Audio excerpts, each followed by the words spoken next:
அனைவருக்கும் வணக்கம். ஐப்பசி மாதம் அமாவாசைக்கு அடுத்த நாள் துவங்கி வளர்பிறை சஷ்டி வரும் 6வது நாள் மகா கந்த சஷ்டி விழா. இதை நாம் சொல்லும் போதே நம் உடலெல்லாம் மெய்சிலிருக்கிறது அல்லவா? ஆமாம், உண்மைதான். அந்த சொல்லுக்கு அத்தனை மகத்துவம்.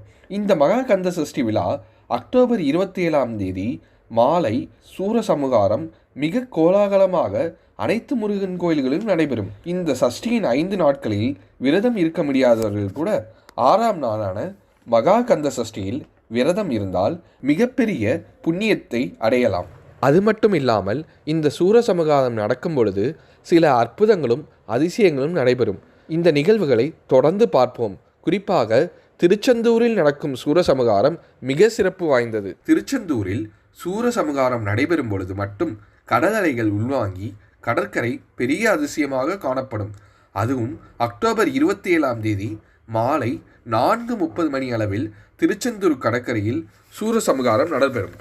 அந்த கண்கொள்ளா காட்சியை காண பக்தர்கள் கடற்கரையில் கடல் வெள்ளம் போல் வந்து கண்டு கழிப்பார்கள்.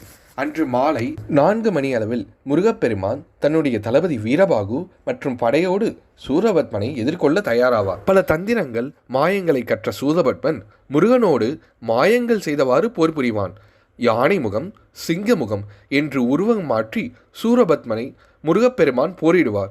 சூரபத்மனை வதம் செய்வதற்காகவே பிறப்பெடுத்த முருகப்பெருமானின் முன்பு அவனுடைய எந்த மாயையும் செல்லுபடியாகாது. முருகனுடைய பேராற்றலை தாங்க முடியாமல் சூரபத்மன் மாயக்கடலில் ஒரு மரத்தில் ஒளிந்து கொள்வான். தன்னை அழிக்க முடியாது என்று நினைத்து கொண்டிருக்கும் சூரபத்மனை முருகப்பெருமான் பார்வதி தேவி தனக்கு அளித்த சக்தி வேலை கொண்டு மரத்தின் மீது எய்து மரம் 2ஆக பிளந்து ஒரு பகுதி சேவலாகவும் மற்றொரு பகுதி மயிலாகவும் மாறும். இதைத்தான் முருகன் தன் வெற்றிச்சனமாக வைத்துக் கொள்வார். இந்த நிகழ்வின் போது திருச்செந்தூர் முழுவதுமே வெற்றிவேல் முருகனுக்கு அரோகரா, வெற்றிவேல் முருகனுக்கு அரோகரா என்ற கோஷம் விண்ணை முட்டும் அளவுக்கு ஒலிக்கும். மட்டுமல்லாமல் சூரசமுகாரம் விழாபெறும் போது மட்டுமே முருகனுடைய 6 முகங்களையும் 12 கரங்களையும் முழுமையாக தரிசிக்க முடியும். ஏனைய நாட்களில் ஒரு முகமும் 2 கரங்களும் மட்டுமே முருகப்பெருமான் தரிசிக்கும்படி காட்சியளிப்பார். பகைவனுக்கே மோட்சத்தை அளித்து தன் பக்கத்திலேயே வைத்து கொண்ட ஞானக்கடவுளான முருகப்பெருமான் நாமும் வணங்கி எல்லா சிறப்புகளையும் வாழ்வில் அடைவோம். ஓம் சரவணபவ ஓம். ஓம் வெற்றிவேல் முருகனுக்கு அரோகரா.